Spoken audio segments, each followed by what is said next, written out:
நீங்கள் பார்த்துக் கொண்டிருப்பது உங்கள் விஜய்.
ஷரண், பாடி முடிச்சதுக்கு அப்புறம் ஏதோ ஒரு தப்பு செஞ்ச ஒரு குழந்தை நிக்கிற மாதிரி ஒரு எக்ஸ்பிரஷன்ல நிக்கிறீங்க. ஏன், என்னாச்சு? எதுக்கு அப்படி நிக்கிறீங்க? சந்தோஷமா நிக்கலாம் இல்லையா? எனக்கு ரொம்ப ரொம்ப ரொம்ப ரொம்ப பிடிச்ச ஒரு பாடல். ஆக்சுவலி இந்த பாட்டு வந்து எல்லாரும், நான் வெளியில் எல்லாரும் சொல்லி கேள்விப்பட்டிருக்கேன். சின்ன தாயின்னு தான் ராஜா சாரோட அம்மாவோட பேர். சின்ன தாயவள் தந்த ராசாவே, இது ராஜா சாரை பற்றி தான் எழுதியிருப்பாங்க அப்படின்னு தான் எல்லாரும் சொல்லி நான் கேள்விப்பட்டிருக்கேன். இந்த பாட்டு தேர்ந்தெடுத்து பாடினதில் எனக்கு ரொம்ப சந்தோஷம். ஃபர்ஸ்ட் ஆஃப் ஆல் ரொம்ப பிடிச்ச பாட்டு. சரணுக்கு வாய்ஸ் இன்னும் கொஞ்சம் சரியா இல்லை, அந்த கரகரப்பு வந்துட்டே இருக்கு. அப்போ இன்றைக்கி ஃபுல்லாக கான்சன்ட்ரேஷன் அதிலே போச்சு உங்களுக்கு இல்லையா? இடையில இந்த எஸ்பெஷலி அந்த மெத்தை மெத்தை போலும் அந்த இடத்துல எல்லாம் தொண்டை கொஞ்சம் கட்டி இருக்கு. அதனால நினைக்கிற மாதிரி எக்ஸ்ப்ரெஷன் கொடுக்க முடியலைன்னு தோன்றேன் எனக்கு. இன்னொரு தடவை கேட்டால் உங்களுக்கு கான்ஃபிடென்ட்டாக பாட வரும். தொண்டை மட்டும் கொஞ்சம் பத்திரமா பார்த்துக்கோங்க. All the best. Thank you. Sharan, sir நிஜமாக நீங்கள் வந்ததுக்கும் இப்போது நீங்கள் பெர்ஃபார்ம் பண்ணுறதுக்கும் லாட் ஆஃப் டிஃப்ரென்ஸ் இருக்குது. ஸோ இப்போது பெட்டராகி வருது. நுணுக்கமான சங்கதியெல்லாம் நீங்கள் ட்ரை பண்ணால் வருது. ஆரம்பத்தில் அதெல்லாம் கிடையாது இல்லையா? So good sign. இதெல்லாம் ரேஞ்செல்லாம் நல்லா போகுது. பட் அந்த கரகரப்பை அவாய்ட் பண்ணுறதுக்கு எப்படி பண்ணுறது சார்கிட்டையும் நீ கேட்டுக்கோ.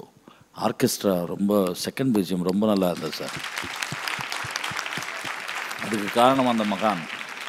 இந்த மாதிரி பாடல்கள் கேட்கும்போது ஒவ்வொரு கம்போசருடைய வேல்யூ என்னன்னு சொல்கிறது. இந்த பாட்டு தேர்ந்தெடுத்ததுக்கு உனக்கு பாராட்டுக்கள். God bless. Very good Charan. அம்மாக்காக ஒரு அழகான பாடலை பாடிருக்கீங்க, சூப்பராக பாடியிருக்கீங்க. இதே மாதிரி வந்து பார்த்தீங்கன்னா அம்மா இப்போ எவ்வளோ ஹாப்பியாக இருக்காங்க அதே மாதிரி ஹாப்பியாக வச்சுக்கணும். ஓகேவா? Okay, very good.